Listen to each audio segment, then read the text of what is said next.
As mobile gaming becomes more popular, more companies are jumping on the opportunity to create controllers that turn your mobile device into a console-like controller. We took a look at the Razer Kishi for iPhone recently, but today we have another similar option from a company called Backbone. With all of the dedicated buttons you would find on a console controller and an app that integrates friends, video captures, and quick launch options, the Backbone One is a great way to up your mobile gaming experience.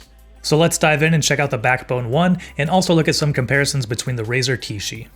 Thanks for watching 9 to 5 Toys. Be sure to like, subscribe, and enable notifications with the bell icon so you don't miss any upcoming videos. Hey everyone, I'm Jordan with 9 to 5 Toys, and today we have the Backbone One. Made specifically for iPhone, Backbone One supports devices with iOS 13 and up. And in my experience, everything has worked flawlessly on my iPhone 8 that I tested, and also on my wife's iPhone 12 Pro Max. So included in the box with the Backbone One are some simple instructions, and really that's about it. It's powered by the Lightning connection to the phone, so no need for external power cables or supplies. But the Backbone One does feature a Lightning pass-through, so the phone can be charged while gaming. And it also features a 3.5mm jack to use headphones with the controller. That's something that the Kishi doesn't have, and opens up the Backbone One to more headset possibilities than just wireless offerings. Of course, there are lots of great wireless headset options that work with the Razer Kishi, but those do cost a little bit more money and are more specific. But if you do have an old pair of headphones or earbuds, that's one benefit with the Backbone One, is that you can just plug in an old pair of headphones with that 3.5mm connection. Taking a closer look at the design, it would imagine that the name Backbone comes from this large expandable piece across the back here. So that's actually what will expand for your device to sit in there, and then also gives it a nice rigid backing for your device to sit against. And while this does make it a bit bigger than the Razer Kishi when not in use, it actually is kind of nice to have this rigid back. Sometimes with the Kishi I found that you could kind of rotate or move it a little bit and it didn't feel as stable as what it does with the Backbone One. But really, I found both of them to be totally fine for playing games. I think it's a really great mobile controller experience on both the Backbone One and the Razer Kishi. So to install an iPhone on the Backbone One, it's super simple. You do need to take a case off if you usually have a case on there. I guess maybe if you had a super thin case it would work, but with the quad lock case that I usually have on my iPhone 8, it did not work, and also with the case that my wife has on her iPhone 12 Pro Max, it didn't work as well. So once you remove that case, you can just kind of expand out the two different sides and just put it in the lightning port there and kind of put it together, and you're ready to go. That's all that it needs.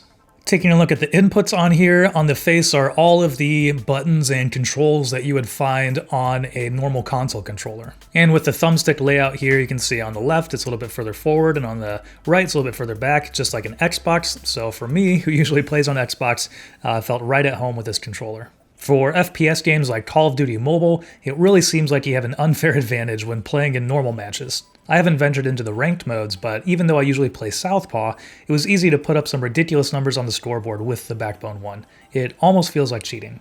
And so in addition to all of the standard controls, the thumbsticks, which you can click in, the face buttons, the D-pad, we have triggers and bumpers. We also have a dedicated button to go to the Backbone app, and then we have buttons to record captures and go to the menu as well. And for the most part, all of the inputs feel great for the size of the controller. The face buttons have a really nice tactile feel and click to them, as well as the D-pad. Feels like there's a little bit more substance there than what there is on the Razer Kishi. The Kishi feels a little bit more mushy in comparison. But on the other side, the thumbsticks seem to be a little bit shorter, and they don't seem to have as much room for movement in here either. So on the Kishi, they have a little bit more resistance, and it just feels like there's a little bit more play in there, which in my opinion feels a little bit better than the Backbone One. And here we'll do a quick sound test.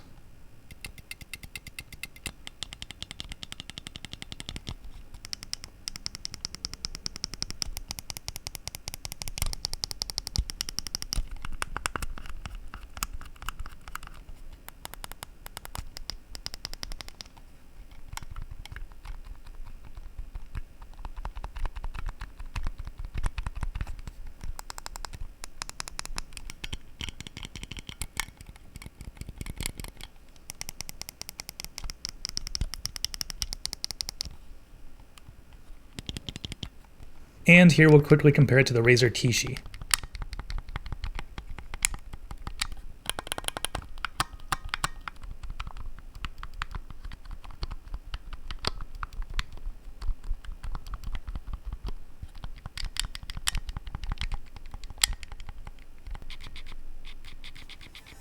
The triggers are very smooth and easy to actuate. I really think that they feel great on here. You can kind of see here how much trigger pull there is. It'll move a few millimeters, and the bumpers feel good as well.